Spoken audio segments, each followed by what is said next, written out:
이사야 58장 9절에서 14절 말씀을 토대로 해서 성공자의 공통분모라는 제목으로 말씀을 전하고자 합니다. 하나님이 준비하신 성공, 어떤 성공일까요? 영화사에서 일하는 한 여성이 있었습니다. 그녀는 그 영화사의 보조 안내원이었습니다. 그래서 파트타임으로 바쁠 때만 일을 하는 그런 사람이었었는데, 그러나 그녀는 아주 신실했습니다. 항상 약속을 잘 지키고 또 모든 사람에게 미소를 짓고 맡은 일을 잘해서 1년 만에 정식 직원이 되었습니다. 그리고 승진의 기회가 생기면 그녀가 항상 승진 1위의 순서가 되었습니다. 결국 그녀는 입사 바로 6년 만에 그 회사의 부사장이 되었습니다. 우리가 준비되기만 하면 그런 축복의 때가 얼마든지 우리에게도 올 수가 있습니다. 하나님은 이미 위대한 축복을 우리의 미래에 준비해 두셨습니다. 그 축복의 내용을 구체적으로 모르지만 우리가 믿음 안에 있고 최선을 다하면 조만간 우리도 하나님이 마련하신 축복의 장으로 들어가는 그런 체험을 할 것입니다.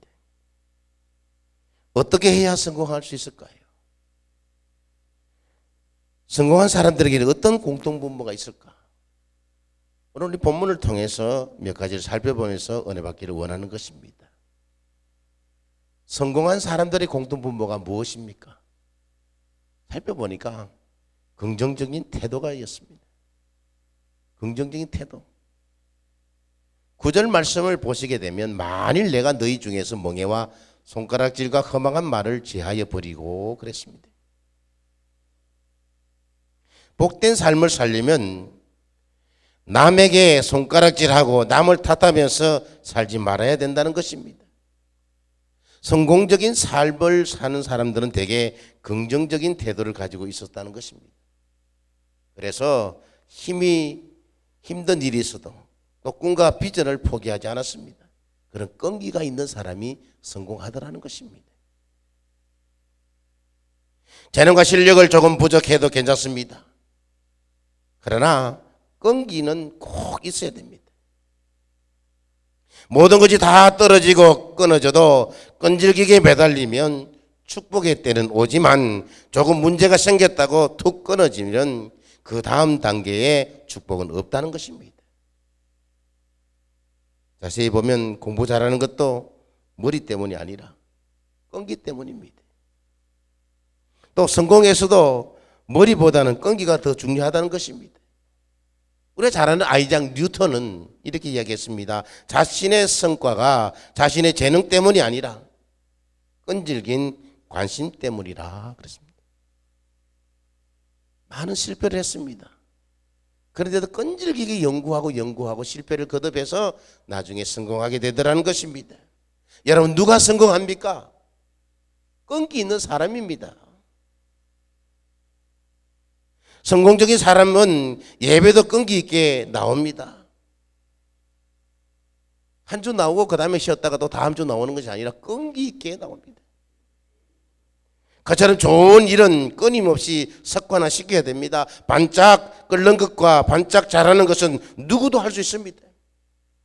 저도 학교 다닐 때 내일 모레가 시험이라 그러면 시험 당일 전날 오전에 일찍 시험 치고 와서 그 다음날 그 공부하고 했습니다. 벼락치기 공부를 많이 했어요. 그런데 그게요, 나중 지나 보니까 남는 게 없어요. 꾸준하게 계속해서 꾸준히 하는 학생들이 오랫동안 남더라는 것입니다. 중요한 것은 하고 싶지 않을 때도 해야 할 일이라면 끈기 있게 하는 긍정적이고 적극적인 태도를 가지는 것입니다. 특히 말을 긍정적으로 해야 된다. 그래서 말을 긍정적으로 해야 된다. 오늘 본문 9절에 보게 되면 허망한 말을 제하여 버리고 라고 말하고 있습니다. 허망한 말을 제하여 버리고. 인생을 패배적으로 사는 사람은 언제나 부정적이고 비판적입니다. 살다 보면 실망할 때도 있습니다. 그때 부정적인 말을 하면 실망이 더 커집니다. 안 되는 사람에게 자꾸 안 된다고 그러면 더 실망이 커지고 낙담합니다. 그러나 그때 긍정적인 말을 하면 희망이 더 커집니다. 그럴 수 있어요. 누구든지 다 실패할 수 있습니다. 그리고 현실도 긍정적인 말을 따라 펼쳐질 것입니다. 할 수 있다고, 하면 된다고, 해보자고. 또 두 번째는 무엇보다도 긍정적인 자기 독백이 필요합니다. 자기 독백을 잘해야 돼요. 남이 못생겼다고 해도 자신이 자신을 순종하면, 존중하면 그런 말이 문제될 것이 없습니다. 아, 나 진짜 못생겼대. 그러면서 고민하는 것이 아니라는 겁니다. 그때는 스스로 긍정적인 말을 해 주십시오. 저런 말에 흔들리지 말자. 반면에 성공한 사람을 보면 비판보다는 도전이 되는 자기 독백을 하십시오. 그의 성공을 시기하지 말자. 나도 그의 장점대로 잘 배우고 활용하면 분명히 저 사람처럼 될 수 있다. 자기 독백, 그처럼 긍정적인 자기 독백을 통해서 마음을 키우면 축복을 크기도 커질 것입니다. 또 성공적인 사람들의 성공한 공통분모가 뭐냐? 두 번째는 이웃사랑입니다.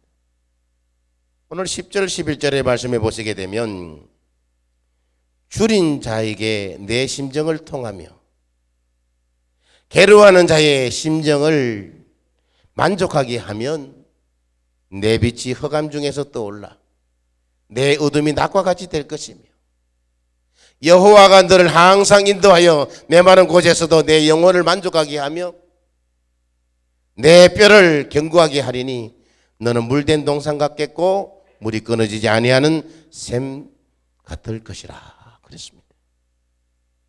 이 말씀은 이웃을 사랑하면 자신의 영혼에 기쁨의 샘이 넘친다는 그런 말씀입니다. 이웃을 사랑하는 것은 나를 사랑하는 것입니다. 내 삶에 공허하다면 즉시 생각해야 됩니다. 내가 혹시 나만 생각하는 것이 아닌가? 내가 이웃 사랑이 부족했구나. 그런 깨달음과 함께 새로운 현실을 바로 작정해야 된다는 것입니다. 성도는 패배의식에서 벗어나서 항상 기뻐하고 또한 그 기쁨이 이웃에게 넘치게 해야 될 줄로 믿습니다. 삶이 어두워지면 실패 가능성이 현저하게 높아집니다. 내 삶이 자꾸 어두워지는 것처럼 보이면 실패하는 삶이 높아져요. 또 기쁘게 살면 성공 가능성은 현저하게 높아집니다. 기쁘게 즐겁게 사는 거예요. 그러면 기쁜 일들이 즐거운 일도 계속해서 생겨난다는 겁니다. 여러분 안 된다 하는 사람들은 하는 일마다 안 돼요. 그런데 잘 된다 하는 사람들은 하는 일마다 잘 되는 역사가 일어난다는 겁니다. 이제까지의 삶을 한번 뒤돌아보십시오. 기쁘게 살 때에는 인생에 진보가 있지만 근심에 젖어 살 때에는 여지없이 인생이 후퇴했습니다. 그러므로 이제 고난이 있어도 인생이 다 끝난 것처럼 시들하게 살지 말고 우리 찬송가 191장에 보시게 되면 내가 뭐일 기쁘게 순례길 행함은 이라고 기쁘게 찬송하면서 사시기를 바랍니다. 그런 기쁨이 어디에서 옵니까? 대개 남을 행복하게 할 때 온다는 것입니다. 사람은 드리고 나누고 베풀 때 행복을 알게 되고 그런 행복한 사람에게 성공이 주어진다는 것입니다. 또 성공한 사람들의 공통분모가 무엇입니까? 세 번째로는 사명적인 땀이라는 겁니다. 땀. 사명적인 땀이 있어야 된다. 12절에 보시게 되면 내게서 날 자들이 오래 항폐된 곳들을 다시 세울 것이며 너는 역대에 파괴된 기초를 쌓으리니 너를 이끌어 무너진 대를 보수하는 자라 할 것이며 길을 수축하여 그할 곳이 되게 하는 자라 하리라. 그렇게 말씀했습니다. 성공한 사람들은 황폐한 땅을 다시 세우고 또 기초를 쌓고 무너진 곳을 수리하고 길을 만들겠다고는 구체적인 목표와 사명감이 있습니다. 그리고 그 목표가 사명을 따라서 열심히 땀을 흘립니다. 수고의 땀을 흘리지 않고는 기쁨을 얻을 수가 없습니다. 여러분, 공짜가 없습니다. 핸드폰 공짜 얻는다고 그러지만 내가 물어보니까요, 공짜 없대요. 다 들어간대. 내가 다 낸대요. 가끔 땀이 없이 성공하는 경우도 있지만은 성도들은 그런 행운을 바라지 말아야 된다는 것입니다. 땀이 없는 꿈은 허망한 꿈입니다. 그런 꿈에서는 빨리 깨어야 됩니다. 영어로 행복하다 하는 말이 happy라는 뜻이잖아요. 그런데 행운이란 말은 HAP, happ이라는 말에서 나왔지만 사실은 행운만 바라면 행복은 없다는 것입니다. 성도는 아예 땀이 없는 성공은 없다고 믿고 바로 땀을 흘려야 된다는 것입니다. 그런데 우리 한국교회가 이런 점에서 많이 실수하고 있다고 봅니다. 어떤 사람이 간증을 하는데요, 저는 열심히 기도했지만 공부를 많이 못했습니다. 그래서 입시 시험을 앞두고 많이 걱정을 했는데 시험 전날에 기도 중에 계시가 와서 어떤 책을 봤습니다. 근데 그 책을 보고 갔는데 그 다음에 시험 쳤는데 그 책에 다 나왔습니다. 그래서 내가 그 입시 시험에 합격을 했습니다. 좋은 성적 얻었습니다. 붙었습니다. 신앙생활을 하다 보면 간혹 그런 체험이 있습니다. 그러나 모든 신앙생활이 그러면 큰 문제가 아니겠습니까? 그런 기적은 어쩌다가 한번 있어야 기적입니다. 만약에 그렇게 늘 기도하다가 한번 봤으면 공부할 필요가 뭐 있겠어요? 하루 전날 와가지고 하나님 계시해주면 그거 보고 시험 치면 다 될 텐데. 그러나 그렇게 되지 않습니다. 어떤 농부는 매일 기도합니다. 하나님, 두더지를 동원해서 밭을 갈아주시오. 다음에 동남풍이 불어서 씨가 날아오게 해주십시오. 그리고 제가 하라는 허리가 너무 아파서 밭을 매지 못하니 개미들을 동원해서 밭을 매주시고 딱등벌레를 동원해서 잡초들을 다 제거해 주옵소서. 그렇게 기도하면서 풍성한 열매를 구하면 얼마나 불행한 모습입니까? 여러분, 기적 중에 기적은 밭에 가서 정성스럽게 씨를 심자 거기에서 싹이 나는 것이 기적이요. 계속 정성을 다해서 그 싹을 돌보자 적당히 비가 와서 잘 자라는 것이 기적이고, 더 나아가서 열심히 비료를 주고 밭을 메고 약을 뿌리니까 풍성한 열매가 생기는 것이 기적입니다. 성도가 열심히 일할 때 그 모습을 기쁘게 보시고 하나님이 일해 주시고 생각을 초월해 축복을 내려주시는 것이 바로 기적인 줄로 믿습니다. 가만히 있는데 하늘에서 뚝 떨어지는 게 아니라는 것입니다. 바이올린이나 첼로나 악기 연습하는 것도 부단하게 연습하고 많은 걸 통해서 잘하게 되는 겁니다. 우리 찬양대에 앉으신 분들도 하루아침에 찬양 잘해서 하는 게 아닙니다. 그러나 지휘자의 그 연습을 통해서 준비해서 그 다음에 새로운 찬양으로 또 하나님께 영광 돌리는 그런 것을 볼 수가 있는 것입니다. 나는 가만히 있는데 두더지를 동원해서 땅을 파게 하시는 것이 기적이 아닙니다. 그런 꿈에서 우리는 하루빨리 깨어나야 상책입니다. 내가 해야 할 일은 철저히 하고 하나님 그 모든 일에 응답해서 조화가 일어나야 진짜 은혜와 기적을 체험할 수 있습니다. 여러분, 기적과 성공의 원리는 단순합니다. 즉 가만히 앉아 하나님의 종으로 삼으려고 하지 않고 열심히 일하며 하나님의 종이 되려고 할 때에 진짜 은혜와 기적과 성공을 주어진다는 사실을 잊지 마시기를 바랍니다. 그리고 성공한 사람들의 공통분모 네 번째는 주인의식입니다. 내가 주인이다. 나는 내 인생을 멋진 작품으로 만들겠다. 최대한 능력을 발휘하자. 내 인생의 주인공은 제가 주인공이에요. 여러분, 자신이 주인공입니다. 누가 내 인생을 대신 살아줄 사람 아무도 없다는 것입니다.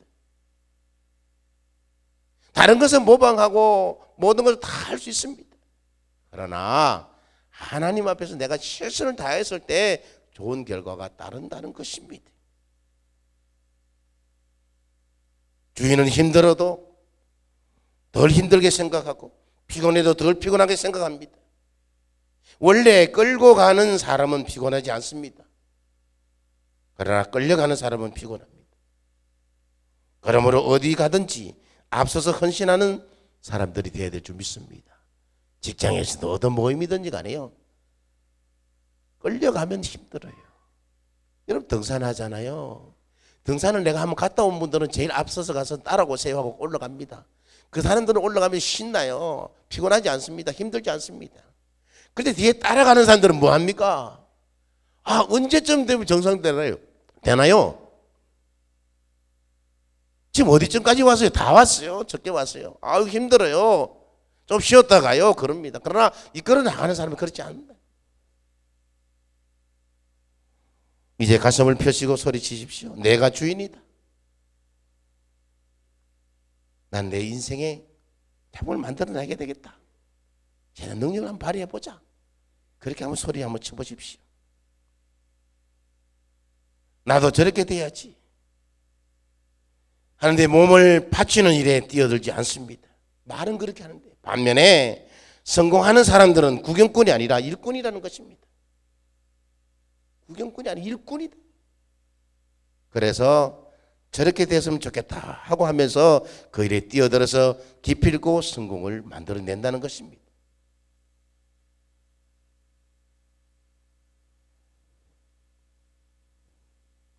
그리고 다섯 번째는 성공한 사람들의 공동분모가 무엇일까? 바로 주일 성수입니다. 13절 14절 한번 보십시다. 같이 한번 읽어보겠습니다. 만일 안식일에 내 발을 금하여 내 성일에 오락을 행치 아니하고 안식일을 일컬어 즐거운 날이라 여호와의 성일을 존귀한 날이라 하여 이를 존귀 여기고 내 길로 행치 아니하며 내 오락을 굳지 아니하며 사사로운 말을 하지 아니하면 내가 여호와 안에서 즐거움을 얻을 것이라. 내가 너를 땅의 높은 곳에 올리고 내 조상 야곱의 업으로 기르리라. 여호와 입의 말이니라. 아멘. 주일 성수는 하나님 중심적인 삶을 살겠다는 최소한의 기본 태도가 바로 주일 성수입니다. 결국 신앙생활의 기초는 주일 성수라고 해도 과언이 아닙니다. 신앙생활 하는데도 불구하고 주일 성수를 제대로 하지 않으면 신앙생활을 제대로 한다고 할 수가 없습니다. 그러므로 하나님 안에서 성공하기를 원하면 주일을 성수하고 이 땅에서 가장 성공적인 삶을 사신 예수님의 마음을 인격화시키고 그리고 습관화해야 된다는 것입니다. 예수님께서도 습관을 따라 산에 올라가서 기도하셨다. 주일 성수하는 건 습관화가 돼야 됩니다. 벌써 주일이 돌아왔나? 이게 아니에요. 주일 기다려진다. 주일 정말 사모해진다. 그런 마음을 가져야 됩니다. 마음에 세상적인 욕심이 가득 차면 성공할 수도 없고 성공해도 결국 행복할 수가 없다는 것입니다. 바로 하나님 안에서 성공하기를 원하면 주일 성수하고 예수님의 마음을 닮아가는 저와 여러분이 되시기를 주님 이름으로 축원을 드립니다. 미국에 남빌이라고 하는 남침례교 성도가 있었습니다. 그는 교회 다니면서 몰래 경마를 했습니다. 어느 날 경마장에서 그가 보니까 한 관리인이 경주하는 말에다가 안수기도를 하고 있었다는 겁니다. 그런데 그 말이 1등이 들어왔습니다. 다음 경주에도 그 관리인은 또 다른 말을 안수했는데 그래서 그 말이 또다시 1등을 하더라는 겁니다. 그 다음 경주가 되었습니다. 그때는 그 관리자인 어떤 말에 머리뿐 아니라 그 말에 눈과 귀와 코를 일일이 안수하다는 겁니다. 이 경마에 가서 확신이 생겼어요. 그래서 남은 모든 돈을 그 말에 베팅을 했다는 겁니다. 그런데 경주 중에 그 말이 넘어져서 그만 죽고 말았습니다. 그처럼 잘못된 욕심을 부려서 좋은 결과가 생기는 경우는 하나도 없다는 것입니다. 여러분, 성공하지 못하는 가장 큰 이유는 뭐냐면 돈과 배경이 없거나 기회가 오지 않아서가 아니라 아직 내 마음에 고쳐야 할 부분이 많기 때문에 그렇습니다.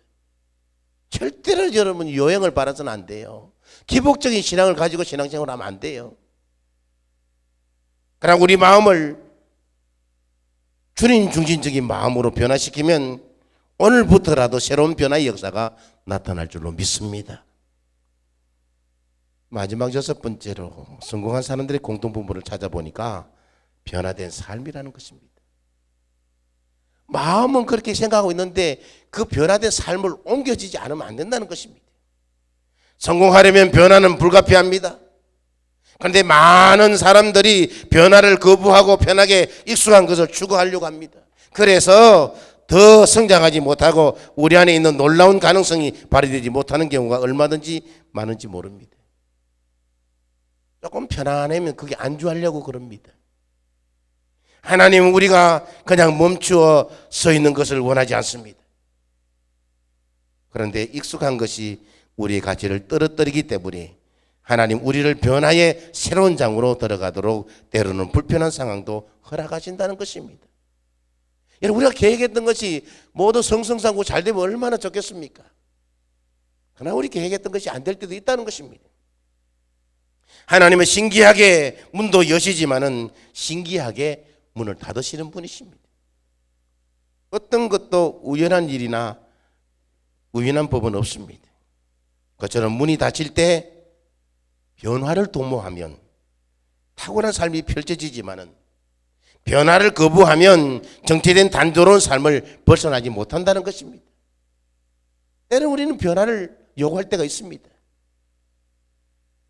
물론 힘든 일이 생기면 이런 탄식이 나올 수 있습니다. 하나님, 왜 이런 일이 일어납니까? 왜 나만 이런 일이 일어납니까? 왜 나입니까? 그럴 때도 있습니다. 그러나 그때 긍정적으로 반응하십시오. 그런 어려운 상황을 변화하라는 하나님의 사인으로 받아들이시길 바랍니다. 아, 내가 변해야 되겠구나. 하나님 나하고 변화라고 이런 어려움을 주는구나. 그렇게 생각하면 됩니다. 그처럼 변화를 수용하면 우리를 힘들게 했던 역풍이 우리를 축복으로 바로 떠미는 순풍이 될 줄로 분명히 믿습니다. 역풍이 순풍으로 변합니다. 나를 그렇게 핍박했던 사람이 나를 존경하고 나를 따르는 때가 온다는 것입니다. 현재 상황이 나빠지는 것은 하나님 우리를 비참하게 만들기 위해서가 아니라 우리가 변화하도록 하기 위해서라는 것입니다. 내 주변에 어떤 어려운 문제가 생깁니까? 그걸 통해서 내가 깨달으라고. 또 내 신변에 어떤 문제가 생깁니까? 그걸 통해 더 겸손하게 하나님 앞에 무릎 꿇고 나가라고 주시는 과정으로 받아들이면 된다는 것입니다. 그래야 장애성도 생기고 더욱 차원 높은 축복으로 들어갈 수 있다는 것입니다. 그래서 하나님은 친구도 떠나게 하시기도 합니다. 왜냐하면 30년 친구가 새로운 변화를 맞고 내 삶을 정체시킬 수도 있기 때문에 그렇습니다. 여러분 주변에 한번 보십시오. 정말 믿었던 30년지기 20년 친구가 하루쯤에 떠나버리는 거예요. 그런데 그 친구가 떠남으로 말미암아 내 인생에 새로운 변화가 일어난다. 너무 안주했던 거, 또 그 친구 때문에 내가 새로운 일을 해결하지 못했던 그것을 갖다 떨쳐버리고 새로운 길을 나가는 계기가 된다는 것입니다. 그러므로 누군가 길을 자기 곁을 떠나도 결코 낙심하지 마십시오. 그 아픔에는 우리를 향한 찬란한 하나님의 계획이 있습니다. 평생 죽음 전까지 같이 갔으면 얼마나 좋겠습니까? 그러나 내 가족 아니고는 언제까지 평생 갈 수가 있겠습니까?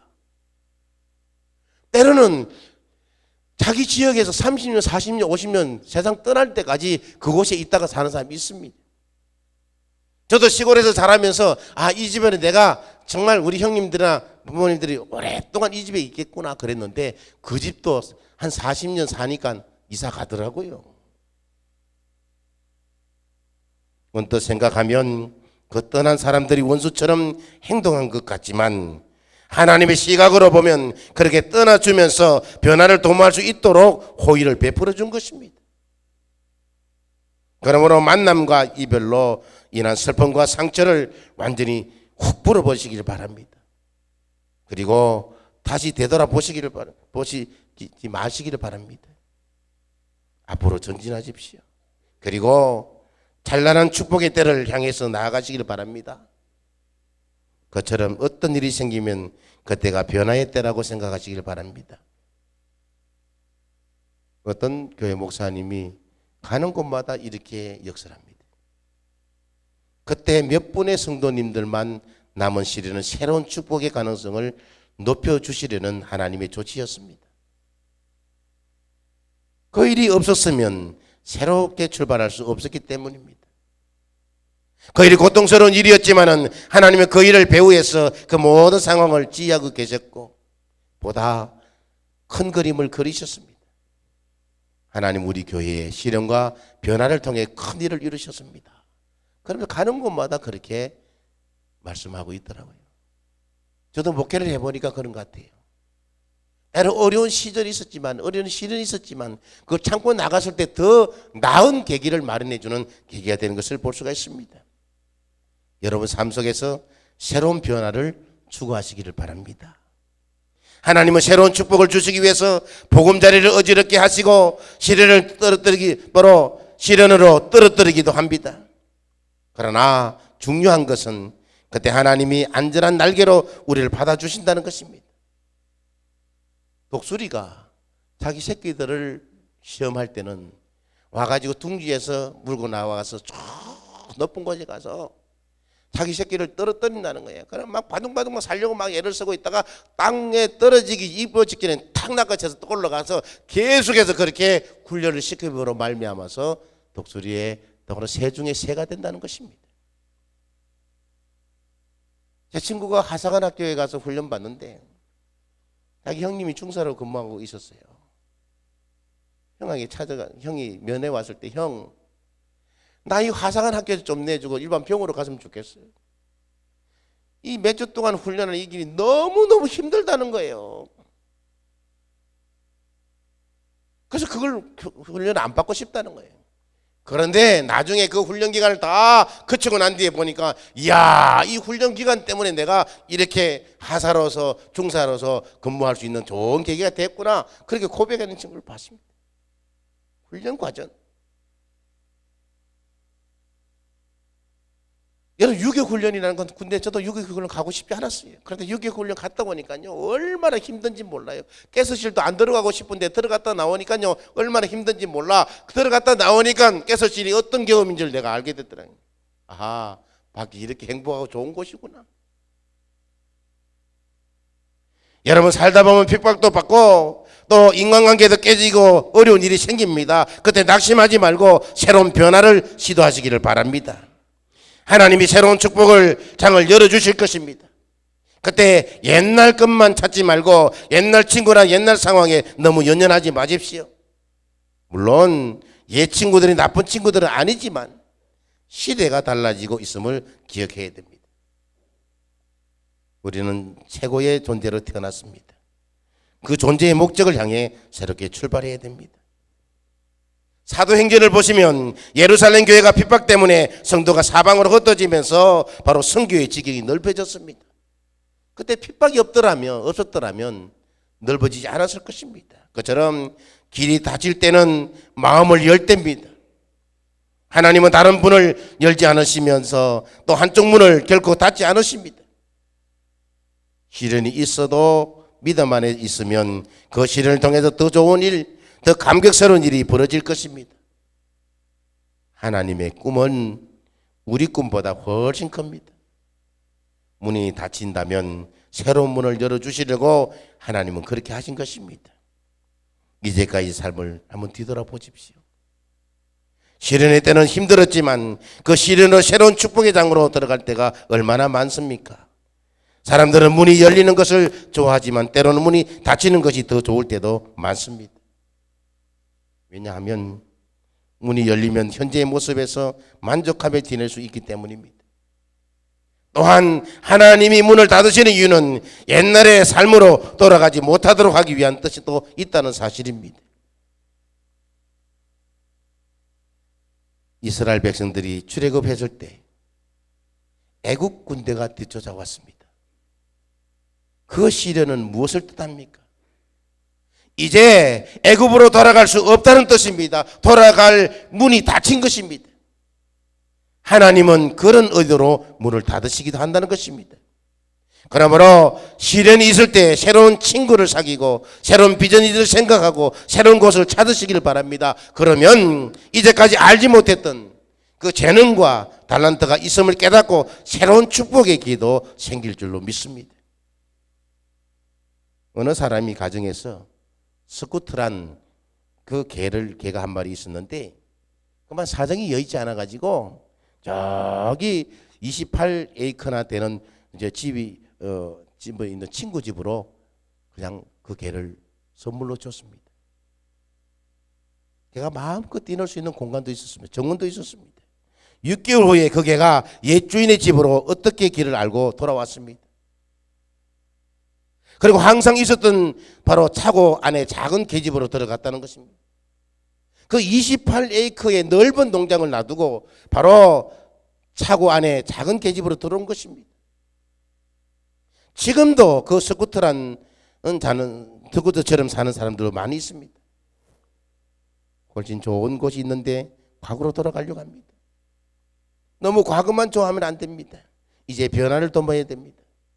여러분, 문이 닫히는 것은 새로운 곳으로 나가라는 하나님의 은혜의 표시를 알고 그 어려움이 생길 때 새로운 길을 추구하고 연구하고 또 기도하면서 그 길을 나가시는 여러분 되시기를 주님 이름으로 축원을 드립니다. 여러분, 하나님께서 보금자리를 건드시는 이유는 새롭게 날라는 뜻입니다. 그때 서로 상처를 받지 말고 새로운 것을 향해 나가시기를 바랍니다. 매일 새로운 바로 흥분과 기대를 가지고 일어서시기를 바랍니다. 항상 새해를 기뻐하는 하나님을 모시고 새롭게 변화된 나를 만들어가면서 새로운 축복을 얻는 우리 광주 만나게 성도들이 다 되시기를 주님 이름으로 축원을 드립니다. 이제 말씀을 정리하려고 합니다. 성공하는 사람들에게 바로 공통분모가 있는데 긍정적인 태도입니다. 말을 긍정적으로 하라는 겁니다. 또 긍정적인 자기 독백을 잘해야 된다는 것입니다. 또 살펴보니까 이웃 사랑이 있다는 것입니다. 또 사명적인 땀을 흘렸다는 것입니다. 또 주인의식이 있다는 것입니다.